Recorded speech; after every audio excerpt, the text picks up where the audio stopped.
Bonjour Jérôme. Bonjour Bertrand. On est ici chez Edupad, ou est-ce qu'on doit dire iTouch peut-être, non? Alors iTouch, c'est la marque des applications commercialisées par Edupad. Donc c'est celle que la plupart des gens connaissent fondamentalement finalement. Tout à fait, et iTouch c'est également notre mascotte. C'est le nom du petit personnage orange qui anime toutes nos applications. Aujourd'hui, nous avons un portfolio de 160 applications sur iOS, Android, Windows 8 et Kindle. Donc toutes les principales plateformes mobiles du marché. On a travaillé avec des game designers et des enseignants, des spécialistes de la méthode Montessori pour faire des applications qui soient ludiques, où on n'a pas l'impression d'apprendre, on n'a pas l'impression... Alors Montessori, c'est une méthode d'éducation par vraiment un apprentissage très, très interactif en fait, et l'enfant choisit beaucoup ce qu'il fabrique, ce qu'il fait lui-même en fait. Voilà. Et donc là, typiquement, un enfant va trouver dans une application l'ensemble du programme scolaire d'une année dans une matière donnée, et il n'y a pas d'ordre prédéfini, il va choisir ce qu'il veut travailler à un instant T. Et dès qu'il réussit, il va avoir des récompenses et monter de niveau, etc. Comme il est habitué à le faire dans les jeux mobiles. On couvre tous les programmes scolaires officiels français et américains, du CP à la 3e. Et ça représente un corpus d'environ 100 000 questions. Donc c'est absolument énorme. Parce que le petit personnage d'iTouch a une vraie personnalité américaine aussi. Vous êtes présent là-bas et ça marche plutôt bien là. Oui, tout à fait. Enfin, non seulement ça marche plutôt bien, mais on fait l'essentiel de notre chiffre d'affaires aux États-Unis. Aujourd'hui, si on prend le territoire des États-Unis, on fait la moitié de notre chiffre d'affaires dans les écoles et la moitié de notre chiffre d'affaires avec les parents.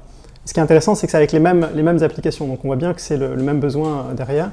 Alors qu'en France, nous touchons beaucoup plus, mais de très très loin, les parents. Pourquoi? Simplement parce que les taux d'équipement des écoles en tablettes n'ont rien à voir avec ce qu'on trouve aux États-Unis. On a une communauté de 500 ambassadeurs Edupad, qui sont des enseignants qui, avant que nous publiions les contenus, vont les torturer, les charcuter, les tester dans tous les sens. Et tant que ces 500 ambassadeurs ne nous ont pas dit « oui, ce contenu est de bonne qualité, vous pouvez le commercialiser », on ne le publie pas.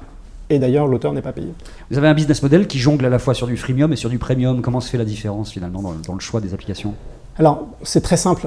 Les parents sont majoritairement sur le freemium, puisque c'est la culture du mobile. On va essayer avant d'acheter. On peut des fois même attendre très longtemps avant de passer à l'acte d'achat.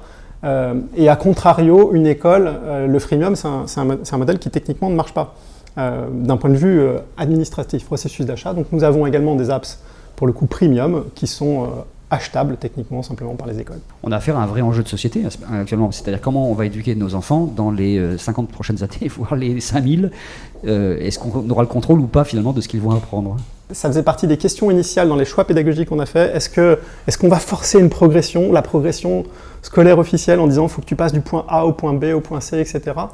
Et puis on a décidé de ne pas le faire et on a testé les deux, simplement parce que tous les enfants avancent pas au même rythme. On est absolument convaincu qu'il faut laisser l'enfant apprendre à son rythme, de telle sorte à personnaliser son expérience. C'est exactement ce qu'on fait, c'est ce que font nos bons concurrents et je suis convaincu que ça, pour le coup, ça va véritablement, dans les 5 ans à venir, changer la manière d'apprendre.